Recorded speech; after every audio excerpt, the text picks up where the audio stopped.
আলহামদুলিল্লাহ কালামে পাক তেলাওয়াতের মধ্য দিয়ে আমরা দ্বিতীয়ার্ধের অনুষ্ঠান শুরু করতে যাচ্ছি।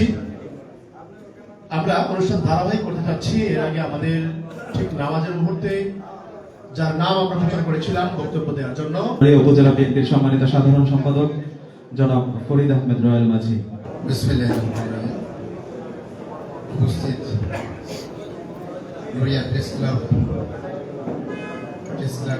15তম প্রতিষ্ঠাবার্ষিকী উদযাপন উপলক্ষে আজকের এই অনুষ্ঠানের সম্মানিত সভাপতি, এই প্রতিষ্ঠাবার্ষিকী অনুষ্ঠানে ভালো লাগছে সবাইকে দেখে।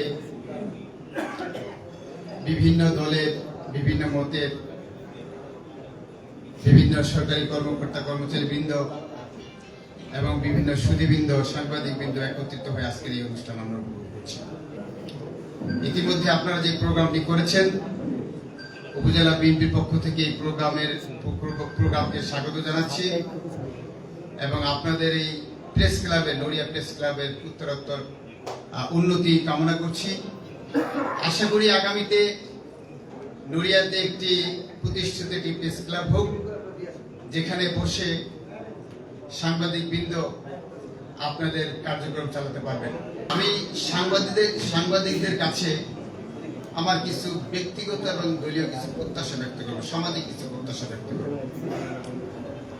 সেটা হচ্ছে, আপনারা সাংবাদিকতা করেন, এই সাংবাদিকতার মাধ্যমে, সাংবাদিকতা হচ্ছে একটি দেশের আয়না। আপনাদের লেখনীর মাধ্যমে সকল মানুষ, সকল জনসাধারণ বাংলাদেশের চিত্র দেখতে পায়। কোথায় দুর্নীতি হচ্ছে, কোথায় অনিয়ম হচ্ছে, কোথায় ভালো কাজ হচ্ছে, সকল কিছু রাষ্ট্রীয় এবং সামাজিক সমস্ত নিরাপত্তার বিষয়গুলো আপনাদের মাধ্যমে, আপনাদের লেখনীর মাধ্যমে আমরা জানতে পারি। আপনাদের কাছে আমার উদাত্ত আহ্বান থাকবে, আপনাদের এই কলমের কালি যেন সত্যের বাণী হয়।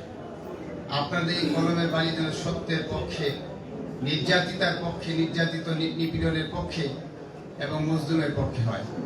আপনাদের এই কলমের কালি যেন সমাজের ভালো কাজের পক্ষে হয়। আপনাদের এই কলমের কালি যেন দুর্নীতি, লুপ্তরাজ, সন্ত্রাস, চাঁদাবাজ এদের বিপক্ষে হয়।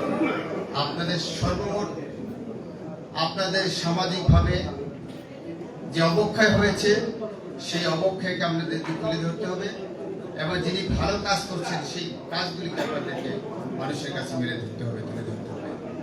আপনাদের লেখনীর মাধ্যমে আপনারা যদি একটি ভুল তথ্য প্রদান করেন, একটি ভুল সংবাদ ছাপান, সেই সংবাদের মাধ্যমে যে মানুষটি বা যে প্রতিষ্ঠানের বিরুদ্ধে আপনারা লিখছেন, সেই মানুষটি কিংবা সেই প্রতিষ্ঠান ক্ষতিগ্রস্ত হয়।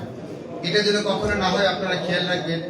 আপনাদের মাধ্যমে যেন একটি প্রাণী অথবা একটি পরিবার অথবা একটি সমাজ কেউ যেন কোনো কষ্ট না পায়।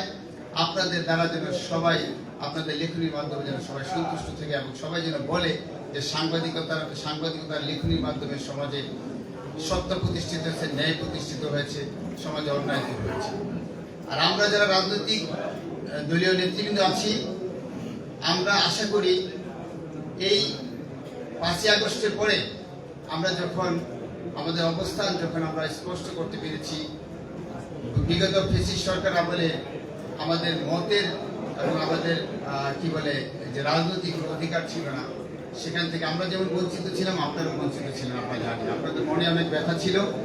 আমি আশা করি 5ই আগস্টের পরে আপনারা আপনাদের লেখনীর মাধ্যমে সমস্ত কথা আপনারা বলতে পারেন, আপনারা স্বাধীনভাবে আপনারা সংবাদ প্রকাশ করতে পারেন, আপনারা স্বাধীনভাবে মত প্রকাশ করতে পারেন, এটা আমি আশা করছি। এবং এই যে স্বাধীনভাবে আপনাদের মত প্রকাশের এবং আপনাদের লেখনীর যে স্বাধীনতা, এটা আমি রাজনৈতিক একজন দলের কর্মী হিসেবে সমস্ত রাজনৈতিক, বর্তমান যারা রাজনৈতিক দলগুলি আছেন, বিশেষ করে আমি বিএনপির পক্ষ থেকে বলবো, আপনাদেরকে আমরা পূর্ণ স্বাধীনতা দিব ইনশাআল্লাহ। আমরা আপনাদের কোনো লেখনীকে আমরা থামাবো না। আপনারা লিখতে পারবেন অন্যায় অথবা ন্যায়, যেটাই লিখেন আপনারা লিখতে পারবেন, আপনাদের সেই স্বাধীনতা দিব। তবে সর্বশেষ আমার অনুরোধ থাকবে, ন্যায়ের পক্ষে যেন আপনাদের কলম সর্বদা সচেষ্ট থাকে, সর্বদা যেন ন্যায়ের পক্ষে আপনাদের কলম চলমান থাকে। এই বলে আমি আমার বক্তব্য শেষ করলাম। খোদা হাফেজ। বাংলাদেশ।